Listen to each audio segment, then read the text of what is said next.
미래 먹거리로 점 찍었던 전기차 개발을 포기한 애플이 남몰래 새로운 프로젝트를 진행 중이라는 소식입니다. 궁금하시죠? 여러분의 구독은 더구르를 1만 유튜버로 만들어줍니다. 블룸버그는 현지 시간 3일 익명의 관계자들을 통해 애플이 스컹크웍스 프로젝트라는 가정용 모바일 로봇 개발 프로젝트를 진행하고 있다고 보도했어요. 집 주변에서 이용자를 따라다닐 수 있는 로봇을 개발해 스마트홈 시장을 공략한다는 목표인데요. 관계자들은 해당 프로젝트는 아직 시작 단계에 불과하며 궁극적으로 제품이 출시될지 여부도 불분명하다고 설명했네요. 애플은 일반 가정집과 유사하게 만든 비밀 연구시설에서 개인용 로봇과 가정용 미래기기를 테스트하고 있다고 전해졌는데요. 왜 하필 가정용 모바일 로봇 개발에 나선 걸까요? 바로 애플의 미래 전략에 따른 건데요. 전기차 프로젝트 포기 전에 애플 최고 경영진은 혼합 현실과 자동차, 가정이 미래 먹거리가 될 것으로 판단했습니다. 혼합 현실은 비전 프로가 출시됐지만 애플카는 결국 중단되며 이제 가정 부문을 집중 공략해야 할 상황이 된 거죠. 애플은 전기차 개발 과정에서 확보한 하드웨어와 소프트웨어 인력과 기술을 가정용 로봇 개발에 투입하고 있으며 추가 고용도 진행 중입니다. 네버 빅 띵을 외친 스티브 잡스의 아이폰을 넘어서는 제품이 없는 애플. 과연 이 로봇은 출시될 수 있을까요? 조태현 기자에게 물어봤습니다. 이번 주인공은 애플입니다. 한때 세계 시가총액 1위 기업이었죠. 하지만 최근 주식시장에서는 약세를 면치 못하고 있습니다. 지난해 연말 기준으로 애플의 주가는 192.53달러였거든요. 올해 들어서만 10% 넘게 하락하면서 170달러 선까지 밑돌고 있습니다. 지난해 뉴욕 증시를 지배했던 단어 바로 매그니피센트 7, 이른바 M7 종목들인데요. 다른 회사들은 여전히 잘 나오고 있습니다. 엔비디아나 메타, 마이크로소프트 그리고 아마존 이런 기업들은 여전히 주가가 많이 오르고 있죠. 특히 엔비디아 의 질주가 상당히 눈에 띄고 있는데요. 여기는 그러다 보니까 과열이라는 그런 우려까지 나오고 있는 상황입니다. 반대로 제일 부진한 거는 테슬라예요. 테슬라는 지난 1분기 차량 인도 실적을 공개한 뒤에는 아주 실망스럽다라는 반응이 나오고 있는데요. 한 헤지펀드 쪽에서는 테슬라가 파산을 할 수도 있다 이런 극단적인 전망을 해서 눈길을 끌기도 했습니다. 이건 다소 걸러들을 필요는 있어 보이고요. 그나마 알파벳이 이 세 중에서 가장 낮긴 한데요. 어찌됐든 M7 종목에서는 이 세 종목 모두가 탈락하는 분위기가 굉장히 역력하게 감지됩니다. 그러면은 애플은 왜 위기를 맞았냐? 이거는 월스트리트 저널에 실린 기사를 보면서 설명을 드리도록 하겠습니다. 뉴욕 증시의 벤치마크 지수는 S&P 500 지수를 꼽을 수가 있죠. 다우 30이 유명하긴 한데요. 이거는 산출 방식의 한계도 있고 워낙 종목이 적어가지고요. 대표성은 부족하다라는 평가를 받으면서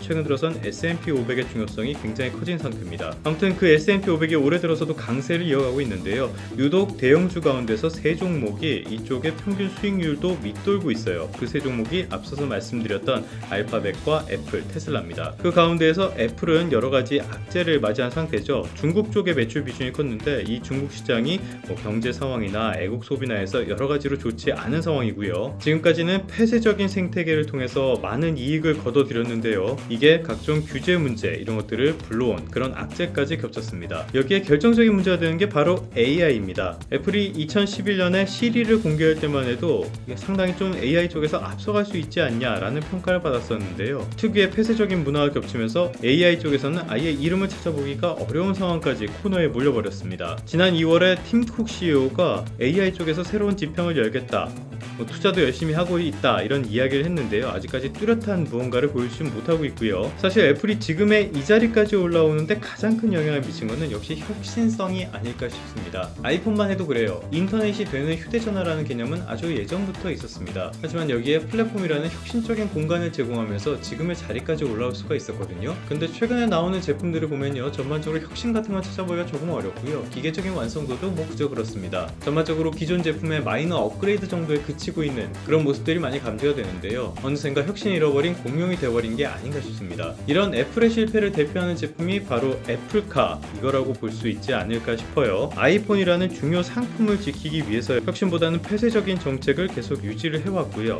그 결과로 개방성이 필요한 AI보다는 폼팩터를 유지하는 그런 전략을 취하게 됐다는 평가를 받고 있죠. 그리고 그 결과 가운데 하나가 새로운 폼팩터로 추진했던 2014년부터 추진한 바로 애플카입니다. 여기에 10년 동안 직원 수천 8,000명을 고용을 해가지고요. 우리 돈으로 13조 원이 넘는 엄청난 돈을 들였는데요. 이 사업을 포기할 때까지 차량 한 대도 생산을 해보지 못했습니다. 실리콘밸리에서는 역대 최악의 실패 사례라는 말까지 나올 정도죠. 그리고 그 뒤를 잇는 게 비밀리에 지금 개발하고 있다는 가정용 로봇입니다. 근데 솔직히 이게 성공적일 것인가? 이거는 좀 개인적으로는 의구심이 드는 부분이 있는데요. 기사에도 나오지만은 애플의 지금 이 가정용 로봇 개발 추진, 이거는 아주 초기 단계라는 겁니다. 이미 경쟁사에서는 사람처럼 뛰어다니고요, 달걀을 짚고 이런 로봇까지 만들고 있는데요. 기초가 없는 애플이 빠르게 캐치업을 할 수 있을 것인지 이 부분에 의문이 들고요. 그렇다고 간단한 성능의 홈로봇 정도라면은 이미 우리나라 기업 그리고 중국 기업들이 시장을 많이 차지한 상태잖아요. 이런 걸 넘어서는 제품을 이른 시일 안에 시장에 성공적으로 선보일 수 있을 것인지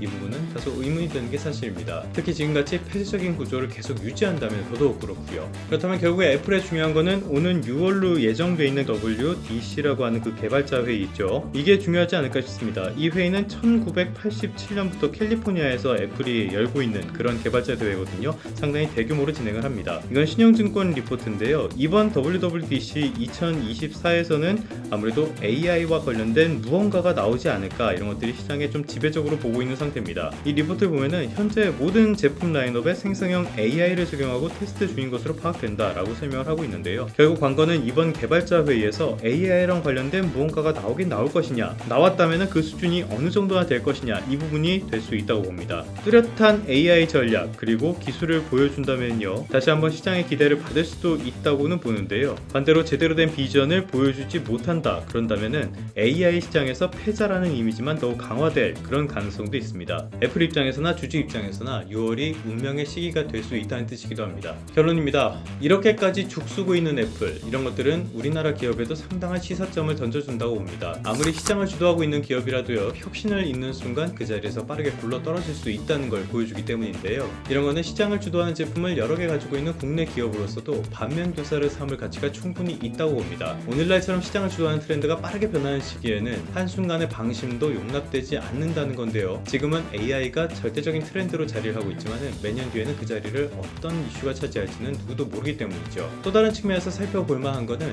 위기에 처한 애플과의 관계를 어떻게 설정하느냐, 이 부분이 아닐까 싶습니다. 대표적인 회사가 바로 LG 이노텍이라고 할 수가 있는데요. LG 이노텍 매출의 절대적인 비중은 애플이 차지하고 있습니다. 애플의 부진이 길어진다면 그거는 애플 쪽과 경쟁을 하고 있는 국내 기업에는 기회가 될 수도 있지만요, 애플의 부품을 납품해야 되는 국내 기업 입장에서는 위기일 수도 있다는 뜻입니다. 기업 경영에 있어서는 트렌드를 빠르게 캐치해서 거기에 올라타는 거, 이런 것들도 굉장히 중요하다고 할 수가 있는데요. 국내 기업들이 어떤 선택과 전략적인 판단을 하게 될지 이 부분도 한번 지켜보도록 하시죠. 그러면 성공 투자하시고요. 다음 시간에 다시 뵙도록 하겠습니다.